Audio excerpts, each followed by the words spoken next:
Itulah yang menyebabkan saya merasa sehebat apapun Jokowi, nggak bisa tuh legasinya kita hormati dengan cara menerima anaknya untuk kemudian tetap mendapatkan saham. Itulah mengapa saya menolak kemarin. Harus menempatkan diri, satu-satunya bos namanya Prabowo. Oke. Biarpun wakil bosnya adalah anaknya Pak Bos sebelumnya ya. Iya, nah itu jadi rumit kan nyebutin aja lah rumit gitu. Iya. Itu kan complicated. Betul. Kalau kita mau bicara pun ya, Ya. Wapres itu sahamnya Kita ngomongin saham. hanya Ya. bisa dinilai ketika ada penugasan khusus dari seorang presiden. Dalam sistem presidensial itu yang namanya Wapres itu fungsinya adalah ban serep, itu fungsi nomor 1. Sehingga ketika presiden berhalangan, dia bisa menggantikan presiden. Atau kemudian mendapatkan penugasan khusus lewat Inpres, lewat Kepres terhadap bidang-bidang tertentu. Tapi kalau tidak diberikan penugasan apapun, sebatas jadi ban serep, boleh juga sebetulnya dalam sistem presidensi. Ya bebas-bebas saja artinya ya. Betul. Maksudnya bagaimana presidennya menempatkan wapresnya gitu. Betul. Nah, tapi kalau hari ini Mas Toto melihat wapres kita ban serep apa ban dalam, ban gembos apa gitu situasi. Pertemuan hangat antara Ketua Harian Partai Gerindra Sufmi Dasko Ahmad dan Ketua Umum PDI Perjuangan Megawati Soekarno Putri memunculkan spekulasi baru di panggung politik nasional. Direktur Eksekutif Carta Politika Yunarto Wijaya menilai pertemuan tersebut sebagai sinyal kuat bahwa Presiden terpilih Prabowo Subianto ingin merangkul PDIP ke dalam lingkaran kekuasaan Kabinet Merah Putih. Yunarto menegaskan, langkah ini bukan semata strategi politik, melainkan juga bentuk penegasan Prabowo bahwa dirinya kini adalah pemimpin tunggal di Republik Indonesia. Prabowo ingin menunjukkan bahwa ia adalah presiden yang tidak berada di bawah bayang-bayang siapapun, termasuk Presiden Joko Widodo, ujarnya. Kemesraan politik antara Gerindra dan PDIP ini pun disebut sebagai penanda tak adanya matahari kembar dalam pemerintahan yang akan datang. Dengan mendekat ke Megawati, Prabowo diyakini sedang membangun poros kekuasaan yang baru, sekaligus meredam pengaruh Presiden ke-7 RI dalam konfigurasi politik nasional ke depan. Namun, manuver politik ini juga memunculkan pertanyaan baru soal dinamika internal pemerintahan. Dugaan mulai renggangnya hubungan antara Prabowo dan Wakil Presiden terpilih Gibran Rakabuming Raka mencuat ke permukaan hanya 8 bulan menjelang pelantikan Kabinet Merah Putih. Sejumlah sumber menyebutkan ketegangan itu dipicu oleh perbedaan visi, pembagian peran, serta posisi politik Gibran yang kerap dinilai masih berada dalam orbit pengaruh ayahandanya, Presiden Jokowi.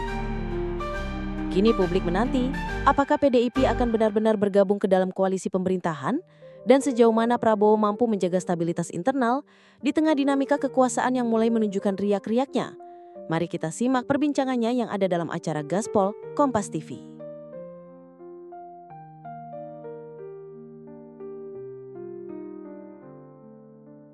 Pak Prabowo ini kan kalau kita lihat dulu mitosnya kan seakan-akan kan pemimpin yang cenderung top down, very decisive, nggak peduli tuh mau oposisi jumlahnya berapapun, dia akan ambil keputusan yang nggak populer, nggak peduli dikritik seperti apapun. Tapi ternyata ketika akhirnya berhasil menjadi presiden, kita melihat sisi yang lain. Pak Prabowo ini seperti orang yang nggak mau ditinggal. Pak Prabowo dengan terus-menerus melakukan komunikasi intens dengan tanda kutip orang yang dianggap berseberangan dengan Jokowi, ingin menunjukkan saya akan mengambil keputusan, bermanuver, dan melakukan langkah politik. Itu tidak tergantung sama sekali dengan Jokowi. Apakah Pak Jokowi dengan Mas Gibran nyaman? Kalau dalam konteks positioning politik tentu saja tidak nyaman. Kenapa tidak terlalu terlihat sering dalam hal-hal yang sifatnya strategis, acara-acara kenegaraan misalnya. Itu kan akhirnya memancing spekulasi mengenai apakah masih akur atau enggak sih. Ngobrol enggak sih gitu. Saya sih merasa Mas Gibran harusnya menjawab tantangan ini. Mas Gibran kenapa sih harus takut lulusan luar negeri? PDI juga memang menjadi bagian dari pemerintahan Pak Prabowo. Kalau tidak ya akan mengambil poros sendiri. Akan mengambil poros sendiri. Itu tipikal banteng seperti itu ya, Mas. Tipikal banteng. Banteng asli. Nah, Ibu Mega itu ya masih banteng asli. Banteng yang sudah mengalami penindasan. Ya, sakit itu. Mancep. Emang sekarang ada banteng yang nggak asli ta, Mas, di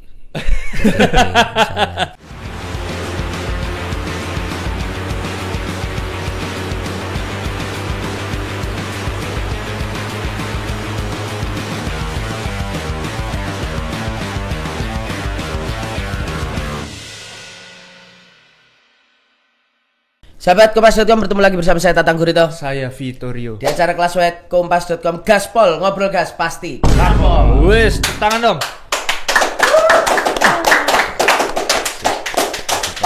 Pagi-pagi harus di brief tepuk tangan dong. Iya, penonton kita dari Palmerah ini memang tipikal penonton Nokturnal ya gitu. Malam kagak tidur, pagi tepuk tangannya briefing ya kan. Oke, kita hari ini akan ngegas apa itu?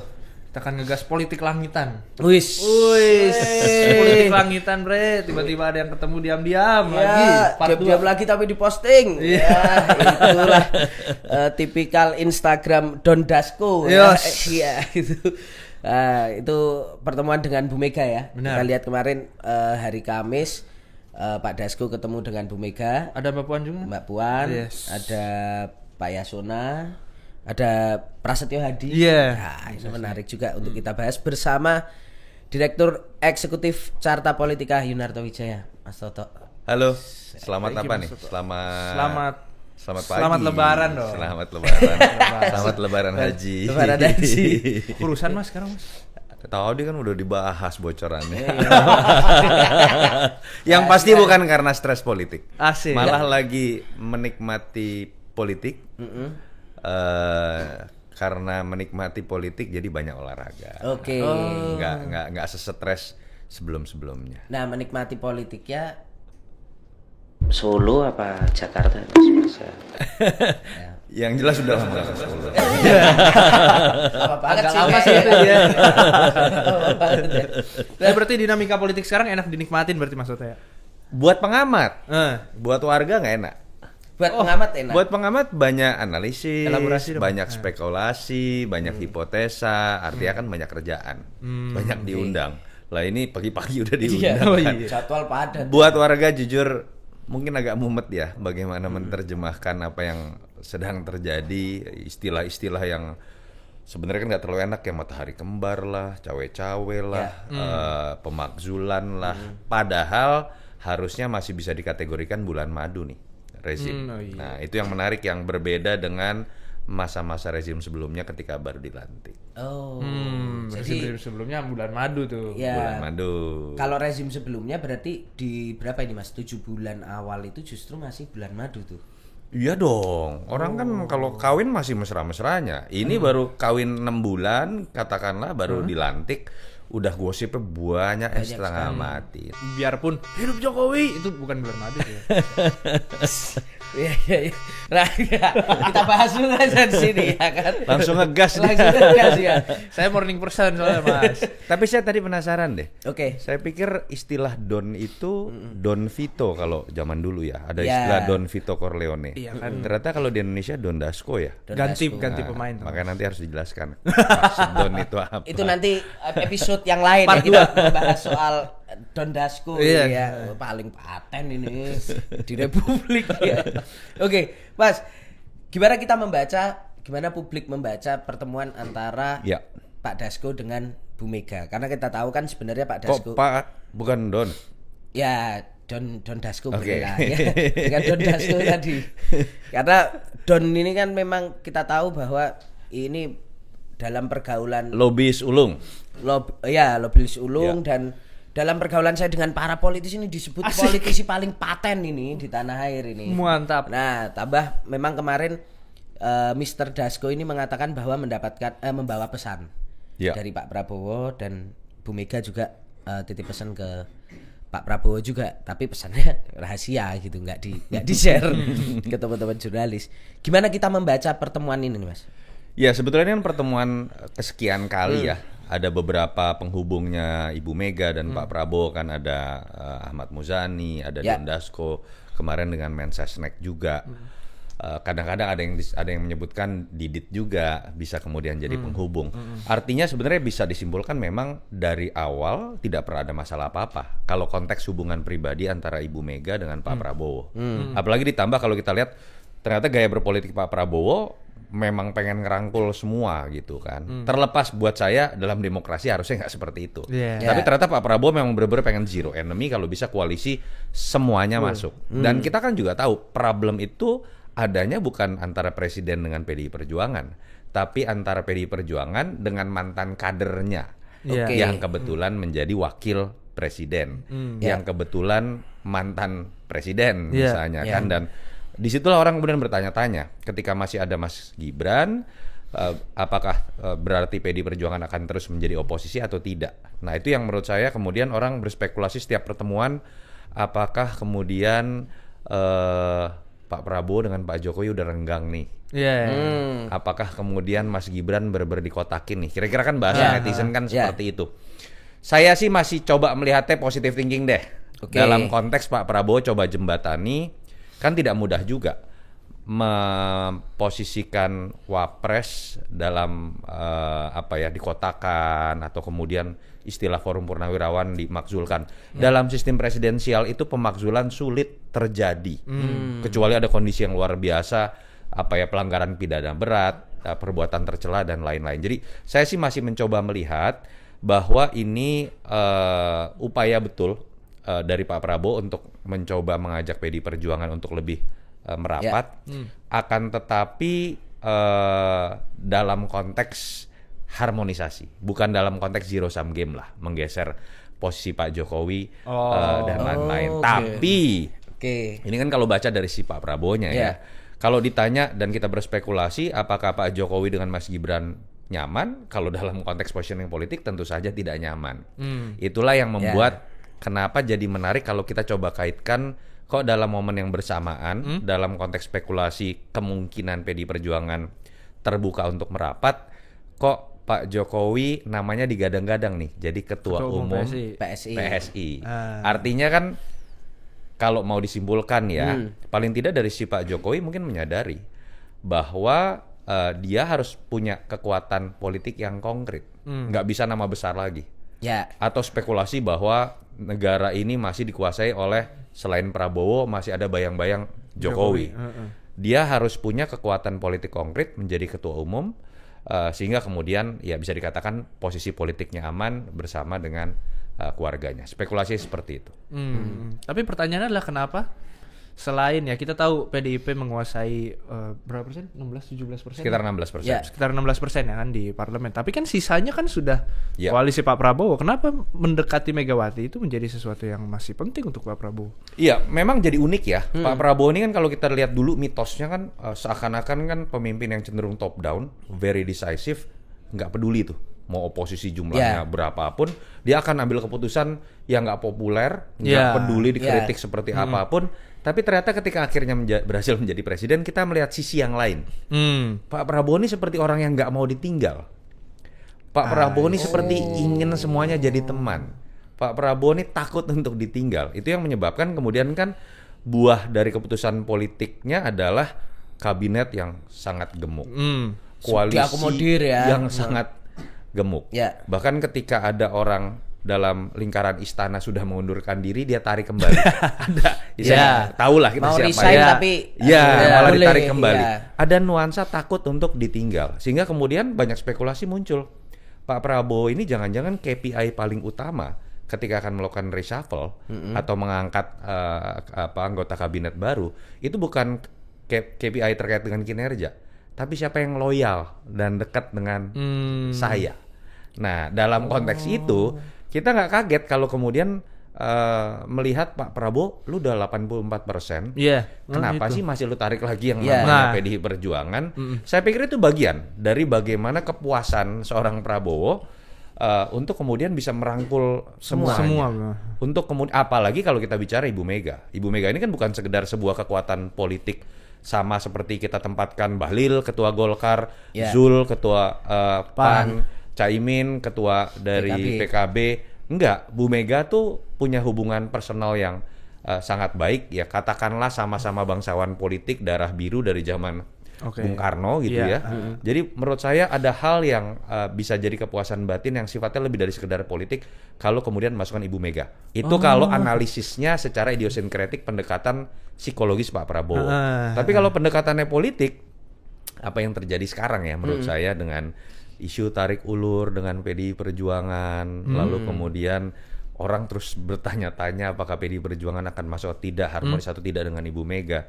Menurut saya itu sebuah langkah cerdas menaikkan bargaining position di hadapan kekuatan politik Pak Jokowi. Yang menaikkan bargaining position ini Pak Prabowo. Iya dong. Ketika kemudian orang berasumsi bahwa Pak Prabowo sangat bergantung dengan Pak Jokowi, paling tidak dengan simbol-simbol komunikasi seperti ini, Pak Prabowo ingin mengatakan bahwa saya bisa berkomunikasi dengan siapapun, termasuk lawan politik saya. Jadi kalau ada yang kemudian terlalu cawe-cawe, terlalu intervensi, terlalu diposisikan kuat dalam kabinet saya, bahkan seakan-akan berimbang posisinya dengan saya, enggak loh.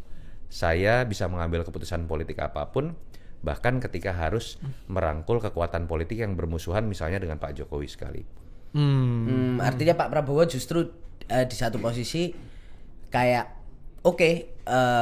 Pak Jokowi bermusuhan dengan Bu Mega, tapi ini Bu Mega ternyata bisa baik dengan saya kok. Iya. Apakah itu juga satu wujud bahwa Pak Prabowo melihat atau menjadi pengingat juga Mas Toto, kayak seolah Pak Prabowo juga ingin mengatakan untuk internal kabinetnya yang diisi oleh partai-partai politik yang lain bahwa ketika saya juga bisa membuat PDIP bergabung, artinya silahkan orang yang mau tetap dengan Solo, tetap dengan Pak Jokowi harus bersiap juga gitu untuk nanti sesuatu terjadi gitu kan, karena kan nggak mungkin gini Mas, maksudnya emang Pak Prabowo senaif itu ketika kemudian Pak Prabowo ingin merangkul semua, dia kan juga harus siap dengan gejolak yang terjadi di dalam nih kan kabinetnya nih, artinya masa iya parpol-parpol yang lain senerima-nerima itu aja legowo, itu kan konsekuensi politik yang harus dihitung juga dong Mas. Saya melihatnya ini bisa dimaknai pakai dua hal. Pertama, ini cara Pak Prabowo menjawab isu-isu mengenai bahwa ada matahari kembar, bahwa Jokowi masih bisa cawe-cawe. Pak Prabowo dengan terus-menerus melakukan komunikasi intens dengan tanda kutip orang yang dianggap berseberangan dengan Jokowi, ingin menunjukkan saya akan mengambil keputusan, bermanuver dan melakukan langkah politik itu tidak bergantung sama sekali dengan Jokowi. Artinya kalau harusnya bergantung, harusnya Pak Prabowo nggak ini PDIP dong. Ini kan satu contoh, kalau kemudian memang Pak Prabowo berdiatur sama Jokowi, nggak mungkin dia melakukan komunikasi intens dengan PDI Perjuangan, apalagi sudah punya kekuatan 84%. Itu pertama, menurut saya. Oke. Karena pada akhirnya menyadari bahwa ya eksistensi hari ini tetap presiden yang ada hari ini. Dan gitu itu yang betul. Dan itu yang betul. Memang harusnya begitu loh, ya tunggal ke. Kita hormati mantan presiden dengan mengingat legasinya. Bukan dengan tetap menempatkan sebagian kekuasaannya masih tersisa. Itulah yang menyebabkan saya merasa sehebat apapun Jokowi, nggak bisa tuh legasinya kita hormati dengan cara menerima anaknya untuk kemudian tetap mendapatkan saham. Itulah mengapa saya menolak kemarin. Oke. Apalagi kalau sekarang bapaknya masih mau ikutan misalnya. Berpengaruh terhadap menteri-menteri. Makanya menurut saya pada titik sekarang pun menteri-menteri yang dicap Jokowi harusnya udah sadar bahwa dia harus menempatkan diri, satu-satunya bos namanya Prabowo. Biarpun wakil bosnya adalah anaknya Pak Bos sebelumnya ya. Iya, nah itu jadi rumit kan, nyebutin aja udah rumit gitu. Iya. Itu kan complicated. Betul. Kalau kita mau bicara pun ya, Wapres itu sahamnya kita ngomongin saham. Hanya bisa dinilai ketika ada penugasan khusus dari seorang presiden. Dalam sistem presidensial itu yang namanya Wapres itu fungsinya adalah ban serep, itu fungsi nomor 1. Sehingga ketika presiden berhalangan, dia bisa menggantikan presiden. Atau kemudian mendapatkan penugasan khusus lewat Inpres, lewat Kepres terhadap bidang-bidang tertentu. Tapi kalau tidak diberikan penugasan apapun, sebatas jadi ban serep, boleh juga sebetulnya dalam sistem presidensial. Ya bebas-bebas saja artinya ya. Maksudnya bagaimana presidennya menempatkan wapresnya gitu. Betul. Nah, tapi kalau hari ini Mas Toto melihat wapres kita ban serep apa ban dalam, ban gembos apa gitu situasinya. Iya, Mas Gibran tuh gini ya. Sebetulnya ya kalau kita mau coba positive thinking, sebetulnya Mas Gibran bisa menutupi beberapa hal-hal terkait dengan hal-hal yang tidak dikuasai oleh Pak Prabowo. Dan sepertinya Mas Gibran mencoba masuk ke wilayah itu. Melalui YouTube-nya, misalnya YouTube, itu kan Pak Prabowo kemudian ya. berbicara mengenai anak-anak muda, mengenai hal-hal yang akan ada di masa mendatang ya. Salah satu AI itu gitu ya. Editing Instagram Reels yang sangat Gen Z sekali. Kan Pak Prabowo kayaknya nggak punya itu ya. Pak Prabowo kan estetik. Estetik, Pak Prabowo ya. Ya sebetulnya harusnya bisa saling melengkapi sesuai apa yang dibela oleh teman-teman pemilih 58%. Oke gas gitu ya. Oke.